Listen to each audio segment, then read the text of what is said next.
لیکن کی کریے سانو ہجڑے ٹکرے جنہوں نے جناب کفر نو اکھاں میں کھانی سن اور آج کسٹول پکڑ کے جناب کسے اس در تے کھڑے کدی IMF دے در تے کھڑے کدی جناب سامراج دے در تے کھڑے کدی جناب عالمی بینک دے در تے کھڑے کدی جناب انہاں لینا دے در تے کھڑے جنہوں نے ساڈے آقا مولا صلی اللہ علیہ وسلم دی گستاخی کی تھی ویسے وہ سوچتے تو ہونے کہ وضع میں ہو تم نصارا اور تمدن میں ہدو ہنود یہ وہ مسلم ہے جنہیں دیکھ کے شرمائے یہود اور کہنے ہونے نوے انہوں دی اولادان جنہیں دے گھوڑے دی ٹاپا نہ ساڑی عورتہ دے حمل ٹیک پاندے سن اے انہوں دی اولادان جنہیں دے جناب نہ لینے کے ساڑیاں بیویاں بچے نو راتی سوانزیاں سان کے چپ کر جاؤ صلاح الدین ایوبی آ رہا چپ کر جاؤ محمد بن قاسم آ رہا چپ کر جاؤ طارق بن زیاد آ رہا اور سوچتے تو ہونے کہ اے مسلمانہ دے انہوں دی اولادان جنہوں نے ساڑے نہ لڑنا سی لیکن کی کریے اقبال کہندہ محکوم کے حق میں یہی تربیت اچھی ہاں جی موڑ موڑ کے لے آنگے اور جی سائنس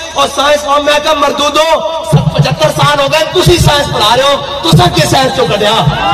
ہے جی تسی کہنے ہو مولوی سائنس کے خلاف کیا قربان جاؤ اپنے امیر المجاہدین تے لکھا سلام ہونا آپ دی قربت دے آپ نے ایک کو جواب دیتا دند کھٹے کر دیتے پورے انہاں لنڈے دے لبرلان دے آپ کہنے لگے جناب مولوی سائنس دے خلاف فرمایا مولوی سائنس دے خلاف نہیں ہیں اس ملک کا سب سے بڑا سائنسدان کون ہے اور کہنے لگا جی ڈاکٹر عبدالقدیر فرمایا میں اپنے ہاتھ چومیں اس واسطے کہ اس نے ایک ایٹم بم بنایا اسلام واسطے پاکستان واسطے فرمایا تسی اس سائنسدان کو پکڑ کے اندر بند کیتا ہویا اور ظالموں اسی اس سائنس دے نانا جڑا اسلام دے کام آوے اسی اس سائنس دے اوتے پیشاب بھی نہیں کرتے جڑی کفر دا نام لوے جڑی کفر دے کام آوے جڑی کفر دی ترجمانی کرے اور مردودوں 75 سال تا سائنس کسا پڑھائی 75 سال اس ملک کے اندر اکانومی اور معیشت کسی پڑھائی تے معیشت کے جواب دے کہنے جناب اب اللہ ہی حافظ ہے میں کہا اللہ تا حافظ ہے یہ اس ملک دا اور اللہ بھی یہ چاہتا کہ وہ اپنے بندے دے ذریعے اس ملک کے اندر کوئی خیر دا کلمہ لے آئے